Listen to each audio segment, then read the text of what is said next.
수강생 여러분, 안녕하세요.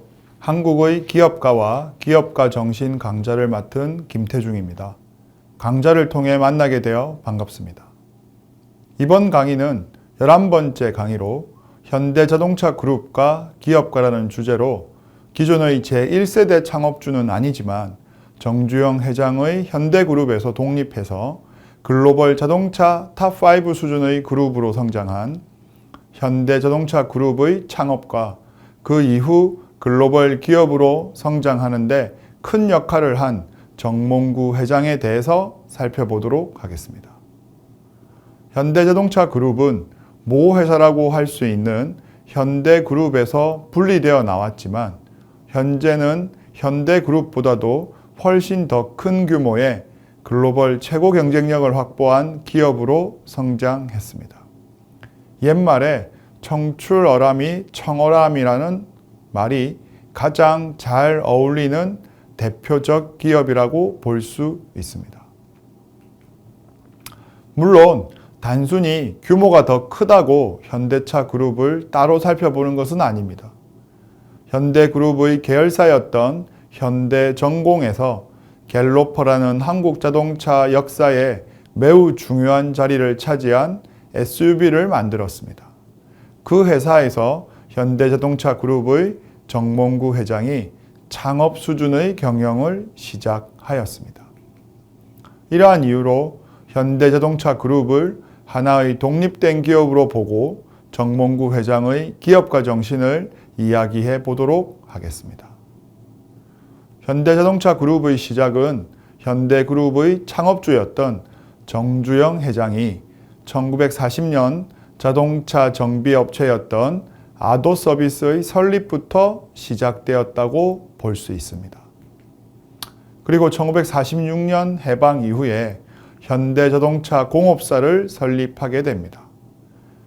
앞서 말했던 아도서비스는 자동차 정비회사였고 실제 자동차를 제작하는 일은 아니었습니다.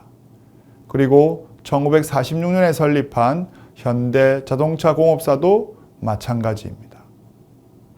그러다 현대자동차 공업사는 현대토공과 병합되면서 1950년에 현대건설로 바뀌게 됩니다. 그래서 자동차 사업은 한동안 현대건설 안에 있던 작은 사업으로서 큰 의미가 없었습니다. 그 당시 식민지 시기 또는 미군정 시대에 있던 자동차를 수리하는 정도였고 이후에 6.25 전쟁이 발발하면서 자동차 산업이 정체되었기 때문입니다. 그러다 1967년 미국의 포드사와 협력해서 현대자동차를 설립하게 됩니다. 그리고 포드사의 지원을 받아서 포드사의 제품을 가져와서 한국에서 만들었습니다. 최종적으로 생산은 한국에서 했지만 실제로는 부품을 받아서 단순히 조립했다고 볼 수 있는 코티나를 생산하게 됩니다. 사진은 현대에서 처음 생산했었던 자동차인 코티나입니다. 한국의 이미지보다는 미국의 이미지에 가까운 자동차입니다. 대부분 다른 한국 기업들이 외국계 기업들과 협력해서 사업을 하고 있을 때 현대자동차는 포드자동차와 결별하고 1973년에 독자적인 자동차 생산을 경영 방침으로 결정했습니다. 이런 방침은 고유 모델을 자체적으로 개발할 뿐만 아니라 차량을 대량 생산할 수 있는 완성차 공장을 새로 지어야 한다는 것을 의미했습니다. 당시 제조업 기반이 없는 개도국 한국에서 자동차 개발 경험이 전무한 현대자동차가 고유 모델을 개발한다는 계획에 회의적인 시각이 팽배했습니다. 현대자동차는 많은 우여곡절 끝에 포니 개발에 성공했고 울산에 완성차 공장을 준공하여 1975년 12월부터 양산을 시작했습니다. 그리고 이듬해 1월 26일부터 계약을 받기 시작한 포니는 2월 29일부터 고객에게 출고되었습니다. 오늘날의 기술력을 기준으로 생각해도 매우 짧은 불과 3년 이내에 일어난 일입니다. 포니가 고유 모델로 조명을 받은 것은 대량 생산 체계에서 개발되고 양산된 첫 국산 고유 모델로 의미가 있기 때문입니다. 이렇게 대량 생산이 가능한 자국 브랜드의 고유 모델 기준으로 보았을 때 당시 한국은 기존 8개 자동차 공업국에 이어 9번째 고유 모델 출시 국가일 것으로 추정됩니다. 또한 당시 이 국가들은 고유 모델을 수출한 글로벌 모델 생산국이라는 공통점이 있었습니다. 이처럼 고유 모델은 브랜드가 수출에 대한 의사결정을 자주적으로 할 수 있다는 점에서 중요한 의의가 있습니다. 포니는 조랑말이라는 뜻입니다. 그래서 한국 제주도에 있는 조랑말처럼 미국 자동차처럼 크고 힘있는 차는 아니지만 지구력이 매우 좋은 자동차입니다. 그 당시 한국에 필요한 조랑말처럼 쉬지 않고 달릴 수 있는 자동차를 생산한다고 해서 포니라는 이름을 붙였습니다. 1974년에는 예전 아도 서비스처럼 자동차 정비를 전문으로 하는 현대자동차 서비스를 설립하고 1977년에는 자동차 부품 제조회사인 고려전공, 그리고 같은 해 카시트를 제조하는 효문 산업을 차례로 설립하면서 현대그룹 내에서 자동차 사업의 다각화가 이루어지게 됩니다. 이후에도 자동차 관련 기업의 설립이 계속됩니다. 1987년 현대자동차를 비롯한 4개의 국내외 선진 기업들이 합작하여 캐피코를 설립했습니다. KEFICO가 코리아 일렉트로닉 퓨엘 인젝션 코퍼레이션의 약자라는 것에서 알 수 있듯이 자동차의 출력을 결정하는 전자식 연료 분사 기술을 국산화하기 위함이었음을 알 수 있습니다. 1993년에는 현대 오토파이낸스를 설립해 자동차 관련 금융업에도 진출하여 현대그룹의 자동차 관련 사업군이 어느 정도 완성됩니다. 이후 경쟁사였던 기아 자동차 그룹이 1997년 외환위기 이후 부실로 인해 시장의 매물로 나오자 승용차 제작업체였던 기아 자동차와 상용차 및 특수차량 제작업체였던 아시아 자동차를 1998년에 국제 입찰을 통해서 인수합니다. 인수한 기아차를 완전히 흡수합병하지 않고 독립적으로 유지하여 현재에도 공식 회사명을 따로 사용하고 있으며 운영이나 브랜드 등도 양사는 독립적으로 운영되어 한 지붕 두 가족같이 소위 말하는 따로또같이 경영되면서 양사의 시너지 효과와 경쟁 관계를 극대화하고 있습니다.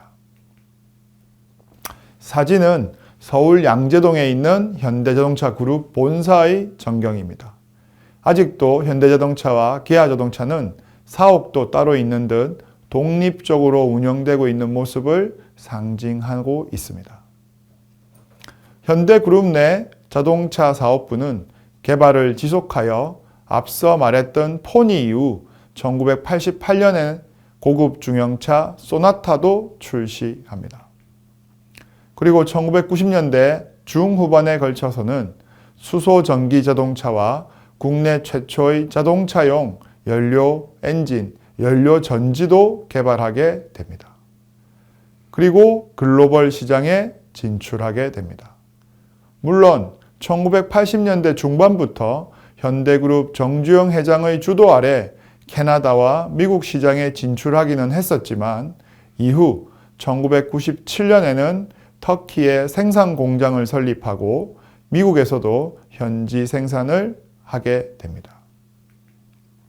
이전에는 한국에서 제품을 만들어 수출했다면 1997년부터는 직접 생산 공장을 건설한 것입니다. 이는 모두 정몽구 회장이 주도했으며 유럽, 아시아 시장에 공장을 설립하면서 글로벌 경영 체제를 본격화했습니다.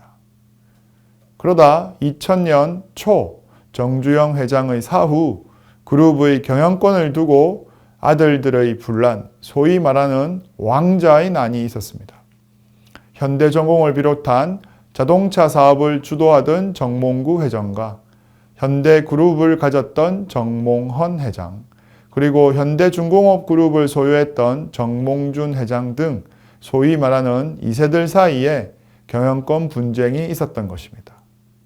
현대그룹의 분해는 창업 세대를 비롯한 기업인들에게 많은 교훈을 주는 사례가 되었습니다.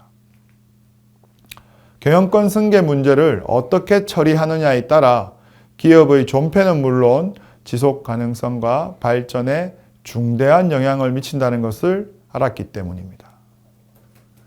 또한 투명한 지배구조와 지속적인 구조조정을 통한 역량 강화와 기업의 정치적 중립성 유지가 외부로부터의 경영 간섭을 최소화하고 기업을 지켜내는 기림을 보여주었으며 정부의 대기업 정책의 변화에도 많은 영향을 주었습니다.